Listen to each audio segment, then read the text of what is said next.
worship band again, guys. That was...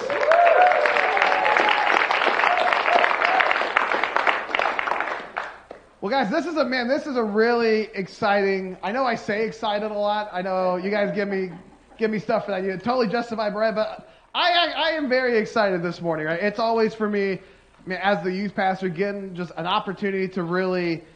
have our kids just kind of have the spotlight be shown on them, have them just be really, and celebrate what God is doing in our group. And one of the really cool perks of my job, and believe me, man, there's a lot of awesome perks of my job. The beginning of this school year, we played a game at youth group called Find the Twinkie. And there was a point there was one point, I bought 60 Twinkies and I hid them around the church and I said, hey, the goal of this game is to literally find Twinkies. And I remember I'm hiding them like, dude, I get paid for this. This is my job. This is awesome. This is so cool. Not all 60 got hid, by the way. I didn't eat lunch that day. But anyways, there's lots of cool parts of my job, right? And you see the picture behind us of us at Rendezvous, just all these really cool moments. But I think one of the coolest things is for me, I always get a front row seat to see what God does in the lives of our students, what he does in the lives of our leaders. And so I want to just give an opportunity to invite one of our leaders, one of our students, to kind of come up and just share a little bit about some of the highlights they've had in youth group, some really cool growth opportunities, and just moments where they've seen God work in their life. So if we could I want to invite back up Nate Bartlett and Eilish Smith to come on up.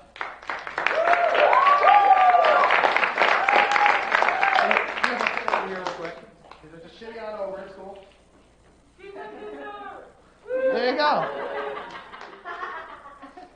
So, Eilish, why don't we start with you? So, I asked you guys, man, what is some of when you think back to your time in youth group and some of your favorite moments, what are some of the things that kind of stick out for you? Yeah, I kind of have a unique experience because I was actually a student in this group and then went to college, came back, became a leader. And so one of my favorite moments and things that happen in youth group, both as a leader and as a student, is retreats, but not the crazy events or anything like that. It's the in-between times where students and leaders are just spending time making genuine connections with each other, having really deep conversations, having really crazy conversations. And it's just a really sweet time to see just connections that were so important to me as I went through my adolescent years, still being made and other kids getting to experience that, which is really cool. And then also, because I was a student and then became a leader, I've known most of these kids since they were middle schoolers. And so getting to see them go from middle schoolers just kind of coming to youth group, not sure what the heck is going on, to being leaders up here or leading games or doing announcements. And it's just a really cool thing to see how God has been working in their lives and just bringing up kind of the next generation of leaders in our church. And it's really beautiful and amazing to see. So, yeah. So, Nate, what about you, man? I mean, I'm certain playing this game is going to definitely be in your Hall of Fame. Maybe not for your mom. Maybe not. This might be a low light for her, but for you, man, when you think back to some of because you're one of those kids, that was middle school and now you're in high school, and it's just been cool to see you grow and flourish. I'm just curious, man, for you, what have been some of the highlights for you being in youth group? So I enjoy spending, like what Eilish said, spending time at retreats, hanging out with everyone, and just overall, helping everyone on each other's walks with the Lord. But it's really the chaotic moments where you're one moment you're playing a game outside with a fish, and then later that same day, that fish is going through someone's shirt. I am not giving the context on that. Exactly. I'm not giving the context for that, but... We might have to at some point, because it's... Yeah, you come talk to me, I'll tell you about that. It's just those moments where it's the Lord's at work, and that, everyone's being brought together, but, it's still insane to watch, everyone having so much fun, and, just, enjoying fellowship in the most unorthodox and funny ways possible. Like the fish, right? Like the fish. Yeah. So, now, the other thing I was asking you guys was, the really fun moments, the really cool moments, the things you cherish, but then how have you when you look back on the years, what are some of the moments where, how have you feel that God has grown you, or what has been something that you feel like God has taught you during your time at youth group? Yeah, so the biggest thing I've learned, I feel like most of my spiritual formation happened while I was in youth group here. and continues to happen while I'm in youth group here. And so one of the biggest things that I've learned and that God has shown me is how he can use some of the most painful stuff that's happened in my life for his glory, and to love others, and to just be able to empathize and be in that moment with students, with honestly with anybody, and just seeing how God uses some of the most broken things to make some of the most beautiful conversations and moments. And then also just really being challenged to dig into the Word and discover who I am in him and what my identity is, knowing that I'm a child of God. And that's been the biggest growth that I've seen in myself spiritually over the years. What about you, man? When you look back at years, where have you seen God grow you, or what's something that you feel like he's taught you over the years while you're in youth group? Well, for me, I think it was first around when COVID started to hit. When I first came into the youth group, I kind of felt like a bit of an outcast, the weird kid in the back corner of the room. Had a few friends, just sort of chilling there. But then COVID hit, and I was like, okay, we're online now. Why does it not feel the same? Where is everyone? Why are my friends not here?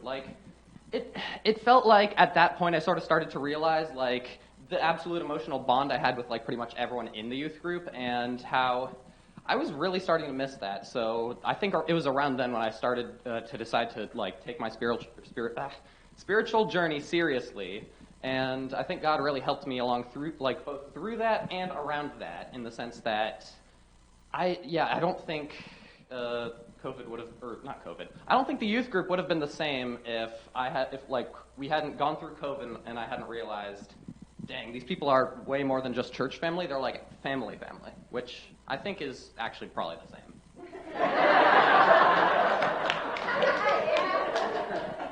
Way to land the plane, man. Yeah. But no, seriously. So isn't that cool, guys? Got to get to be here. Let's give it up for Nate and Eilish being able to show that.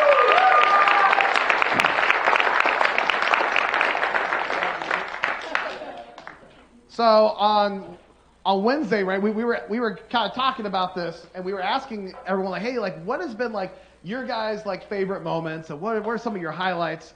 And I remember, I asked that, and people kind of shared similar to what Eilish and what Nate were sharing, right? The really cool conversations, being able just to be with each other. So some of these funny stories, that we got to build together. And as we're talking, there's a theme that just came through really, really clear as we're talking, right? It was the idea of community, right? And Nate, man, you said it beautifully, right? The idea of this isn't just my church family, this is my family, right? And we talked about, man, the importance of that, and why, why community is a big deal. And I think that for all of us, right, if we were to kind of think about it, right, the reality is because one of the things that they mentioned was that community was, they got to build those relational bonds, but it also was really, really important in their spiritual growth, right? That having that sense of community, having those people where they could, going through some of these difficult questions where you're hey, I'm really struggling with this. I'm really struggling in this part of my faith. Let's wrestle through this together. Having that community really helped them with that. And I think we all admit, right, that community is not just something that's important when you're in middle school. It's not just something that's important when you're in high school, but even as us adults or grown man-child, I guess. So, I like to say I'm an adult, but like I said, I just got paid to play one of my Smealing, right? But the thing is, right, we all need it, and community is such an important piece of our relationship with God. So it's such an important piece of our spiritual growth. And while it's also really important, I think we can all agree, right? Sometimes community is difficult, right? Sometimes community, that they're when we come together, we have different personalities, right? We have different backgrounds, family backgrounds. Some of us just have different life experiences, or maybe different preferences and, political opinions, whatever. Just throw that in the mix. And sometimes community can be tough. Right, especially when, they said, this is family, right? It can be tough. And so the question I want to ask is, right, then if we hearing the stories of our youth group and hearing these beautiful stories of community, and I think if we were to all think back to us, or to even think about how we feel about each other in this room, we'd say that same word, community. I want to think about, man, how do we do community? What does that look like? How do we actually continue to make this a place where it is community, where we love each other, we care for each other, and we're all moving in the same direction towards Jesus together. How do we do that? And I want to look at, if you were, I think it was at the Leader Connect when we talked about this, but I want to read through this together. And it's just a really beautiful passage. This is something that Paul was writing this. It's in 1 Thessalonians 2. Paul was writing this to a group of people that he considered his community, right? That they were part of his people. And he was just coming out of a really, really difficult season. And in this conversation, right, as he's writing this letter, you kind of get these pieces of what it was for Paul that made this community so strong, made it such an important part of his spiritual life. But I think there's parts of that also, as we're reading that and hearing this conversation, we can look at our own community, our own spiritual life, and say, how do we pursue that kind of community? And so if you got your Bibles with you and you want to read along as I'm reading, that's fine. If you're someone that likes to just kind of close your eyes and hear the words, do that as well. So this is 1 Thessalonians 2, 1 through 13. This is Paul saying, he says, "You yourselves know, dear brothers and sisters, that our visit to you was not a failure. You know how badly we had been treated at Philippi just before we came to you, and how much we suffered there. Yet our God gave us the courage to declare his good news to you boldly, in spite of great opposition. So you can see, we were not preaching with any deceit or impure motives or trickery. For we speak as messengers approved by God to be entrusted with the good news. Our purpose is to please God, not people. He alone examines the motives of our hearts. Never once did we try to win you with flattery, as you well know. And God is our witness that we were not pretending to be your friends just to get your money. As for human praise, we have never sought it from you or anyone else. As apostles of Christ, we certainly had a right to make some demands of you. But instead, we were like children among you. Or we were like a mother feeding and caring for her own children. We loved you so much that we shared with you not only God's good news, but our own lives too. Don't you remember, dear brothers and sisters, how hard we worked among you? Night and day we toiled to earn a living so that we would not be a burden to any of you as we preach God's good news to you. You yourselves are our witnesses, and so is God, that we were devout and honest and faultless toward all of you believers. And you know that we treated each of you as a father treats his own children. We pleaded with you, encouraged you, and urged you to live your lives in a way that God would consider worthy. For he called you to share in his kingdom and glory. Therefore, we never stopped thanking God that when you received his message from us, you didn't think of our words as mere human ideas. You accepted what we said as the very word of God, which of course it is. And this word continues to work in you who believe." Now, I think, right, when we read this, it's a beautiful passage, right? It's really beautiful. And I think that there's a lot that when we look at this conversation, that I think that is beautiful because we're hearing how this community meant to Paul. But I think there's things that we can learn from that, right? Especially when it comes to, well, how do we continue to be a community where we love God, we love each other well? I think there's a few things I just want to kind of point out, things to kind of highlight, and have us just think about over this next week, right? And what I think one of the things we learn from Paul is that being in community together means belonging together. And I love the phrase like that when you hear with Paul, right? He says that we're not pretending to be your friends to get money, right? That there's a lot of people that would travel around and they would just really be these fantastic speakers, but they would really manipulate people to get a following, right? A relationship with them was about getting a following, with getting money. And what he says is, man, for you guys, that wasn't the case with me. Like with you guys, I legitimately loved you and I cared about you. And we see with some of Paul's letters, especially in Galatians 3, when he says that, hey, that we all are different, but we're united in Christ. Right? He says that part of belonging together doesn't mean that we all are the same, that we're going to be different. We're going to have different backgrounds and different preferences and different life stories. But what unites us is not what makes us the same. What unites us is Christ. What unites us is our love for Christ and recognizing that every one of us, we are an image bearer of God. And that because of that, we all have inherent worth and value. You know, one of my favorite things that we get to do, and I mentioned this before, but every year we have a fall retreat with our high schoolers, and part of every time we end our fall retreat, we do this thing called affirmations, and it's just what happens is we get in a circle, and usually we've been, that morning we spent a couple hours, looking over a passage and just really having some alone time with God, and then usually we'll come back in the evening and share what we feel like God's been speaking to us, share something that's really been on our heart, and then each student we'll usually have a few students that will really just share, like, hey, this is what I see God doing in you. And what I love is, just like I said, like, that if you look at our youth group, right, there's a lot of, like, there's kids that come from different family backgrounds, and there's different preferences as far as, like, how, like, some kids maybe have certain political opinions over others, or maybe that they connect with different friends at school over others, but when you see them come together at fall retreat, and you hear these things, there's genuine love.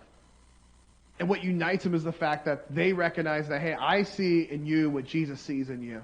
I see in you what God sees in you, and I just want you to know that. And to me, it's one of the most beautiful things I get to be part of. Right? And so with Paul, he's painting this picture of, like, man, that part of community means that we belong together. That there's a sense of belonging, this sense of we recognizing each other, that we are so dearly loved, and we so have inherent value because of Jesus, because of the fact that we're made in the image of God.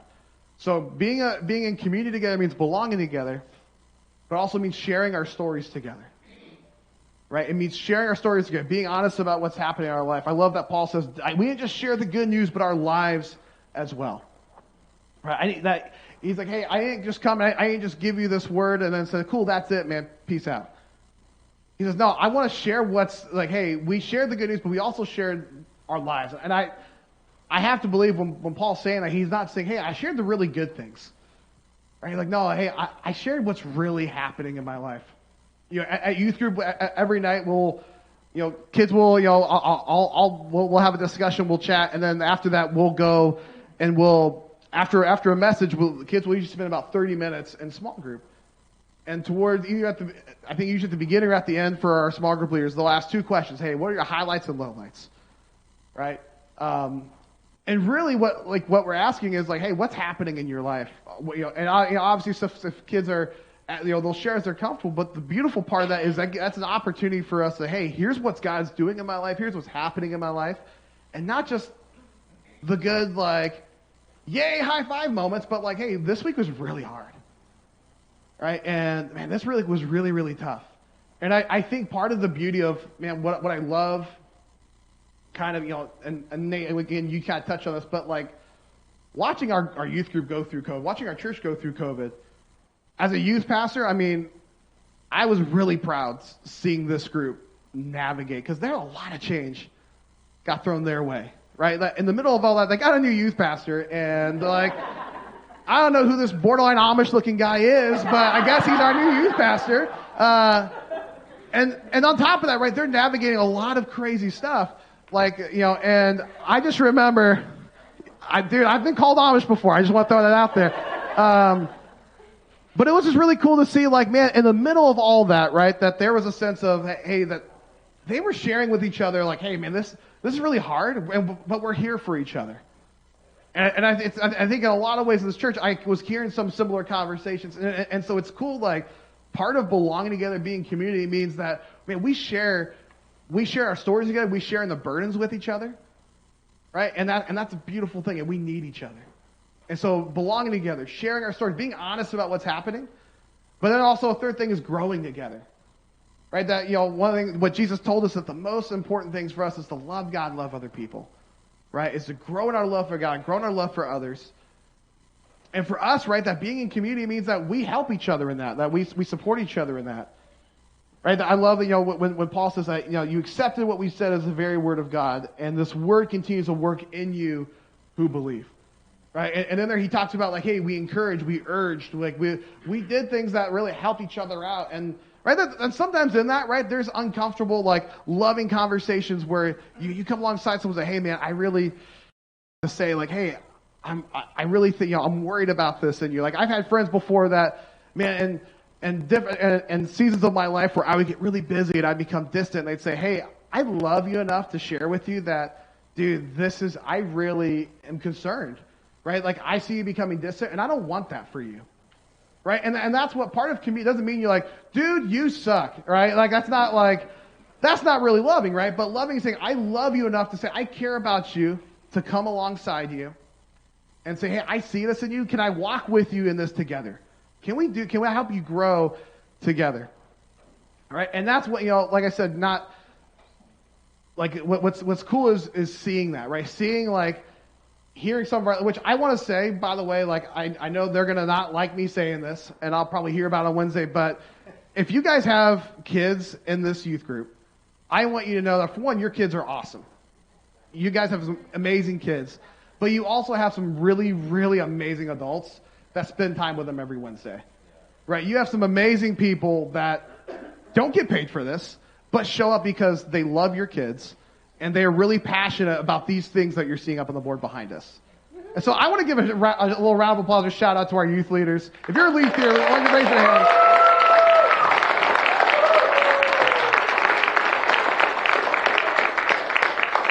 As I'm saying that, like, I'm mainly worried about Brad. He's a lot bigger than me, and he knows how to put my car on blocks. So we will not be playing dodgeball a youth group on this Wednesday. I just want what? That's right. Leave my horse and buggy alone, man. Listen. But right, like growing together, right? That's like, man, we come alongside each other, we help each other, we invest in each other, right? And that's why for us, like, there's three words as youth leaders, we always kind of mention in our leader meetings. We say everything comes back to three things: belonging, believing, becoming. That our goal in every Wednesday is we want to create a safe place, words are hard, where every student can belong, where we're going to share what Jesus is doing in our life. We're going to talk about Jesus, but then we're also going to help students grow in that. We're going to really come alongside them and support them. And that gets me excited, right? And that's the kind of stuff I love doing. And so, right, we want our youth to be a place where every student knows they're unconditionally loved, where they hear about Jesus, they hear about stories of what he's doing in our life, and where they learn to live that out. And so, but what I love, Mark, he does a great job talking about this, right? That there's no such thing as other people's kids. I think that's so true about this church. And that's not just our kids in the nursery, kids in elementary. That also includes our high schoolers, our middle schoolers. Like, there's no such thing as other people's kids. And so the question I want to ask is, right, as a church, right, how do we as a church continue to make this a community of belonging together, sharing our stories together, and growing together, not just for us adults, but also for our young kids, our elementary kids, our high schoolers, our middle schoolers. How do we do that? And a few things I want you to think about is, man, how do you support them? How do you come alongside them? I'd say, one, pray for them. Right? Pray for our high schoolers, pray for our middle schoolers, pray for our youth leaders. Right? Like, man, like life can be difficult, and man, it can be difficult for a high schooler or a middle schooler too. So pray for them. Think about them. Like, as you're going in your prayer time, and if there's students that pop in your head that you know by name, that you know personally, man, pray for them by name. And then I'd say, invest in them, right? Encourage them, care for them, because like I said, if you know them, like, say, hey man, hey, you really did a great job playing guitar today, man. That was awesome, right? Strike up a conversation, get to know them. Hey man, what are some things that they're passionate about, they're excited about? And then I'd say number three is, man, hold space for them, right? One of the cool things is like, I was thinking about, like, for us, like, hey, making sure that there's space for them to plug into the church and be the church, right? So hold space for them, right? And what God may be doing in them may be different than in the past, right? Maybe God is doing something new, and God has equipped a certain student special to really invest in the church, invest in the people around them in a special, unique way. And so, how do we hold space for them? Right? How do we create a space where they can belong and they can live into the way God wired them and created them to be? So, thought for the drive home. Right? I want us to kind of wrestle with this and think about this. Right? What does it look like for us to continue to be a place where we belong together, share our stories together, and grow together? And right, and there's not an easy, like, okay, here, for us, I want us to legitimately wrestle with that. Think about that. How do we continue to do that? How do we continue to do that and hold space for our middle schoolers, our high schoolers, our elementary kids, our nursery kids in the nursery, So I want to go ahead and pray, and as I'm praying, we'll go ahead and invite our worship team up. But why don't you guys join me and pray? God, thank you just so much for, God, what you're not just doing in the lives of our middle schoolers and the high schoolers, but God, what you're doing in all of us. And God, I just want to pray that for each of us, help us to recognize the importance of community. And Lord, help us to recognize that, Lord, you want to create a space where we can belong together. We can share our authentic stories together and then grow together. And so, Lord, help us to do that. Help us to continue to be that kind of people. And not get pulled in directions that don't align with that. Help us not get distracted from what you called us to do. Help us to be your hands and feet and to love each other well. And to love you and honor you well in the way that we live our life. God, we say this all in your name. Amen.